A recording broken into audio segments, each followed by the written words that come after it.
Mr. President. Senator from Ohio is recognized. Mr. President, I rise today to say farewell to the Senate after 12 years. I would like to take time to convey my heartfelt thanks to all those who have helped me during my time in the Senate and to reflect briefly on the work we were able to get done, work that I think made a difference for the people of my state and our nation. I also will share a few observations with my colleagues, but both those who are staying as the 112th and as well as senators yet to come. At this stage in my life, I look back on my 44 years in public service, and I cannot help but thank God for the immeasurable blessings He has bestowed upon me. Each time I walk the steps of the Senate, I look up at the Statue of Freedom on the top of our Capitol dome, and I think of my grandparents who came to America with nothing but the clothes on their backs. They couldn't read or write and spoke only a few words of English. I have to pinch myself as a reminder that this has not been just a wonderful dream. The grandson of Serbian and Slovenian immigrants who grew up on the east side of Cleveland is a United States Senator. Only in America, truly, none of us should take for granted the economic and political freedoms we have. My dad used to say that the reason why we have more of the world's bounty is because we get more out of our people because of our free enterprise and educational systems. Mr. Goodikins, my social studies teacher, said, "A democracy is where everyone has an equal opportunity to become unequal." And so during my final days in the United States Senate, I think of the people in my life who have gotten me up the steps to this hallowed chamber. My wife of 48 years, Janet, she is God's greatest blessing on me. She has never pulled or pushed me, but she's always been at my side. My 3 children on earth, George, Betsy, and Peter, and my angel in heaven, Molly, and my 8 grandchildren, my siblings, and their extended families. It's not easy to have a father, brother, or uncle in this business. To the people of Ohio who facilitated my election to 7 different offices, who have stuck with me even though on occasion they don't agree with me, my deep appreciation. I can never thank you enough. I hope that you know that every decision I've made and every policy I've crafted, although not always the easiest or most popular at the time, has aimed to improve and make a positive difference in your lives. I'm very humbled to have been given the privilege to serve you through the years. Here in the Senate, my wonderful staff, both in Ohio and in Washington, I'm so proud of what they've done for me and the people of Ohio. And I take fatherly pride in having had the chance to touch their lives and see them grow. I also think of their colleagues in the other Senate offices who have helped and cooperated with them as we work together to solve our nation's problems, meet challenges, and seize opportunities. My colleagues and I should be most humble, for all we are is a reflection of these wonderful, loyal, hard-working individuals. I also thank all of you in this chamber for your courtesies you've extended to me. I really miss my first 2 years when I presided over the Senate, first one to get the 100 hours in the chair. It was a wonderful time, and thank you all for what you have done for me over the years. The folks in the attending physician's office have taken care of me physically, and our 2 great chaplains, Lloyd Ogilvie and Barry Black, along with a wonderful priest at St. Joseph's on the Hill, that have helped me grow spiritually. And I have to mention Jim Enhoff, hosting our Bible study each week. He honored me by inviting me to a Codel to Africa this year, and there's no one in this Senate that's done more for public diplomacy for the United States and Africa than Jim Enhoff. I've learned in my life that you cannot do anything alone. So, of course, I think of my colleagues in the Senate who I've learned to know and respect. I've been blessed to call them friends. The American people have made it clear that they're not happy with partisanship in Washington, but the fact is there's some great partnerships here, and those partnerships and relationships result in action. I don't think many people outside Washington understand that a lot gets done here on a bipartisan basis. Many Americans think the only action in the Senate is on the floor of the Senate.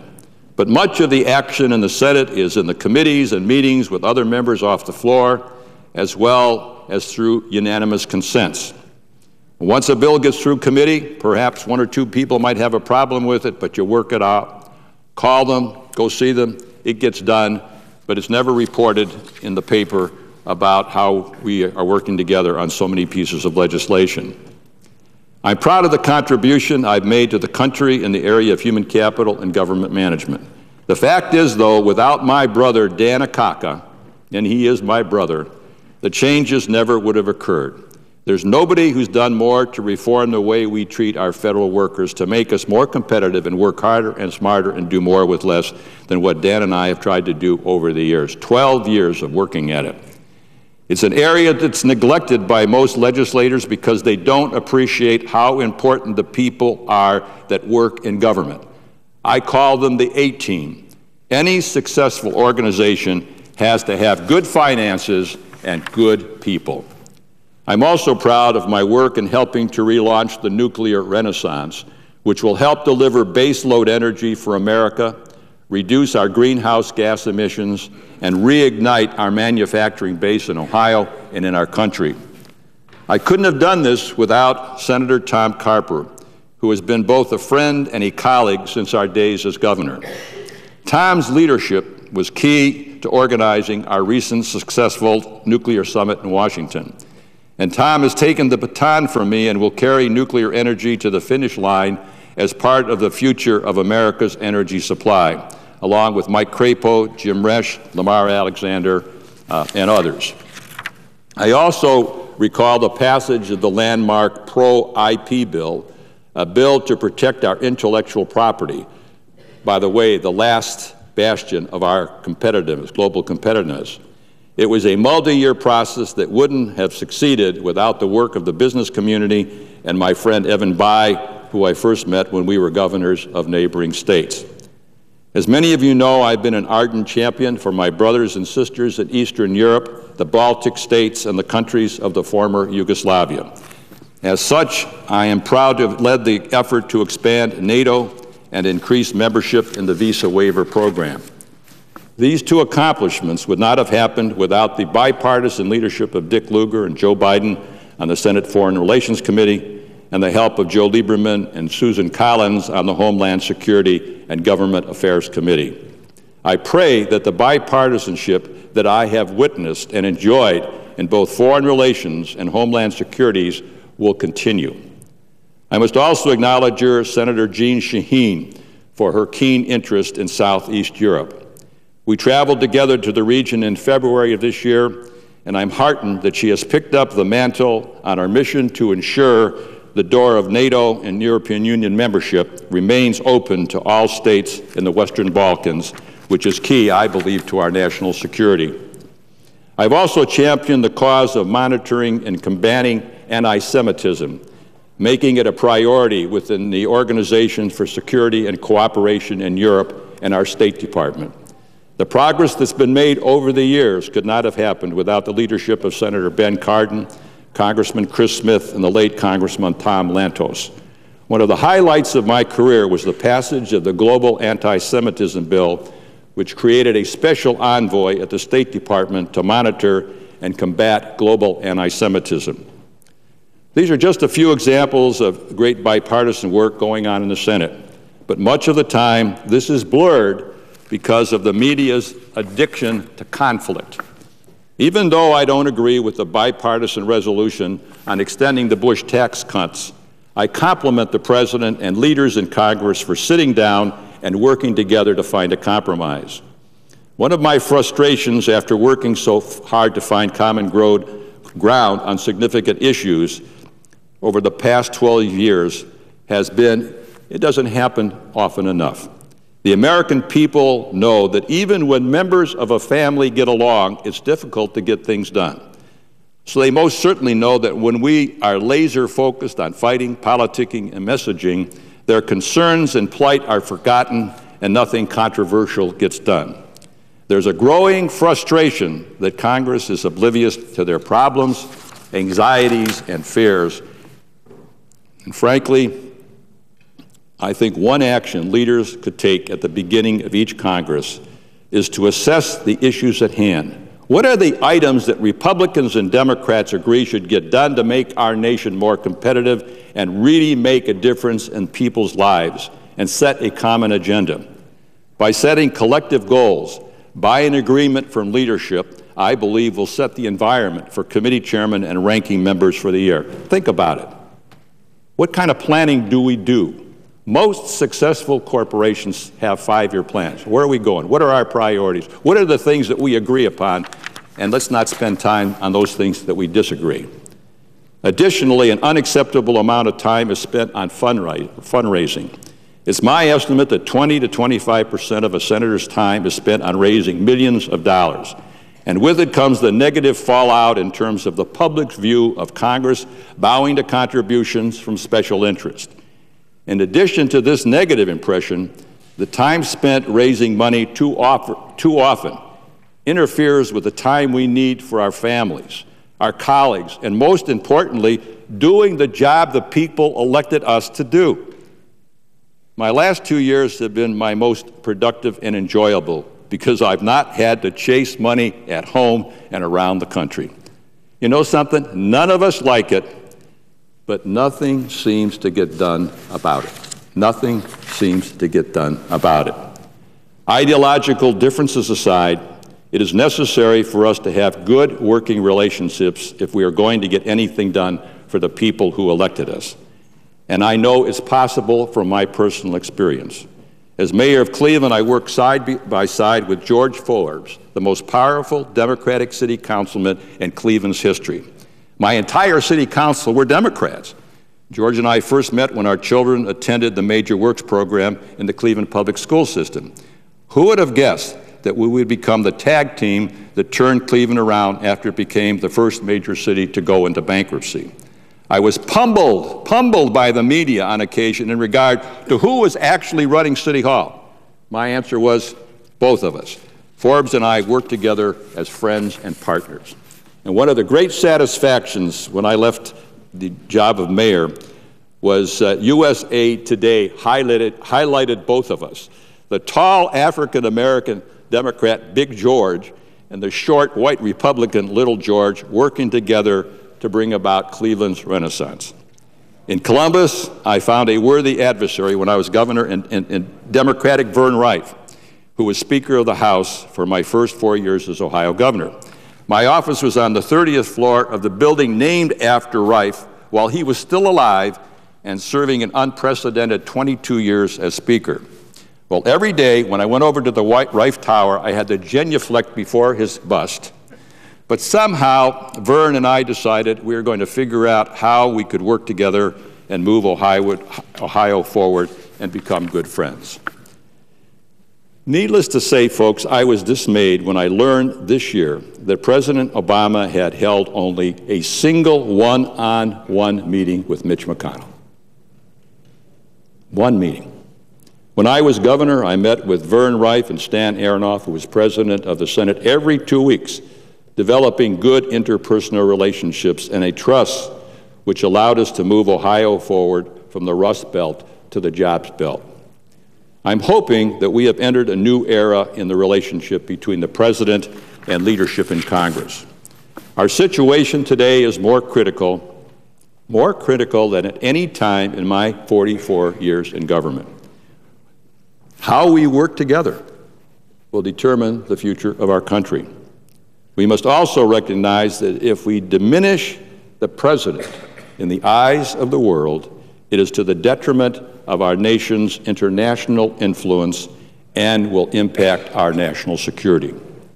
We are on thin ice, and we need the help of our allies, and they need our help as well. For example, the START Treaty.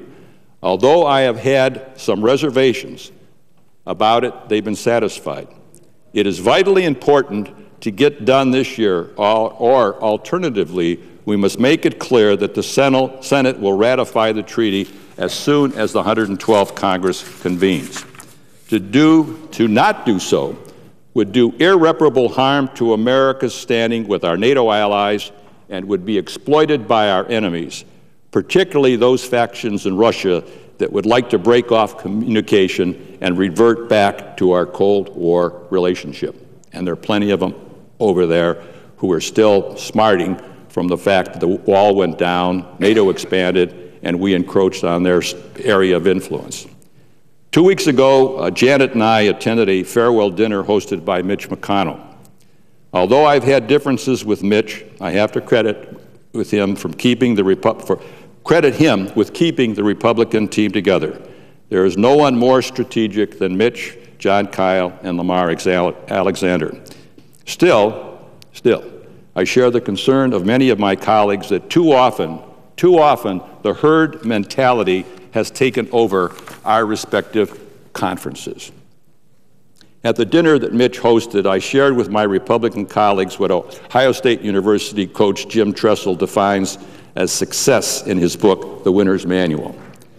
Quote, "Success is the inner satisfaction and peace of mind that come from knowing I did the best I was capable of doing for the group." Success is a team sport. Hopefully, this will become the Senate's definition of success because finding common ground and teamwork is what it will take to confront the problems facing our nation.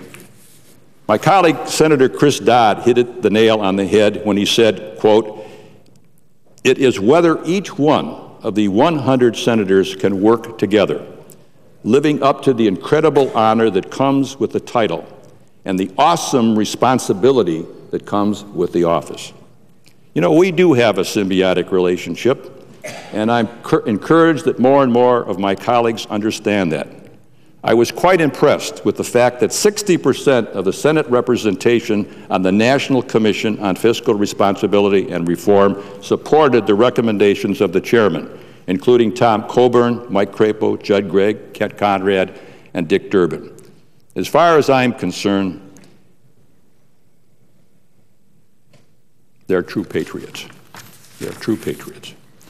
As our colleague Tom Coburn said just before the commission vote, I quote, "The time for action is now. We can't afford to wait until the next election to begin this process. Long before the skyrocketing cost of entitlements cause our national debt to triple and tax rates to double, our economy may collapse under the weight of this burden. We are already near a precipice. In the near future, we could experience a collapse in the value of our dollar, hyperinflation, or other consequences that would force Congress to face a set of choices far more painful than those proposed in this plan." End of quote. And so here we are in a situation where we are on an unsustainable fiscal course caused by explosive and unchecked growth in spending and entitlement obligations without funding. We've got an outdated tax code that does not sufficiently encourage savings and economic growth, a skyrocketing national debt that puts our credit rating in serious jeopardy and should give all of us great pause. Fareed Zakaria posed questions that should haunt all of us in Monday's Post. Quote, so when will we get serious about our fiscal mess? In 2020, 2030? When the needed spending cuts and tax hikes get much larger? If we cannot inflict a little pain now, who will impose a lot of pain later? Does anyone believe that Washington will one day develop the political courage it now lacks? And what if, while we're getting around to doing something, countries get nervous about lending us money and our interest rates go up? You know what? I believe the American people get it. They recognize that our fiscal situation is in the intensive care unit on life support. And as I walk down the steps of the United States Capitol for the last time, I pray that the Holy Spirit will inspire my colleagues to make the right decision for our country's future and work together to tackle our fiscal crisis. You have the future of our nation and the future of our children and grandchildren in your hands. Mr. President, I've already spoken too long. If my wife Janet were here, she'd be scratching her head. George, it's a signal she always gives me that she's watching on television. Here, I got your signal, dear. But I'd like to finish with a reading from One Quiet Moment, a book of daily readings from the former Senate Chaplain Lloyd Ogilvie, which I read every day for inspiration and proper perspective. Perhaps some of my colleagues are familiar with his readings. And this is what he said on Election Day. Here was his admonition, quote, "May the immense responsibilities they assume and the vows they make when sworn into office bring them to their knees with profound humility and unprecedented openness to you. Save them from the seduction of power, the addiction of popularity, and the aggrandizement of pride. Lord, keep their priorities straight. You and their families first, the good of the nation second, consensus around truth third, party loyalties fourth, and personal success last of all. May they never forget they have been elected to serve and not to be served." Mr. President, I yield the floor. Senator from Ohio is recognized.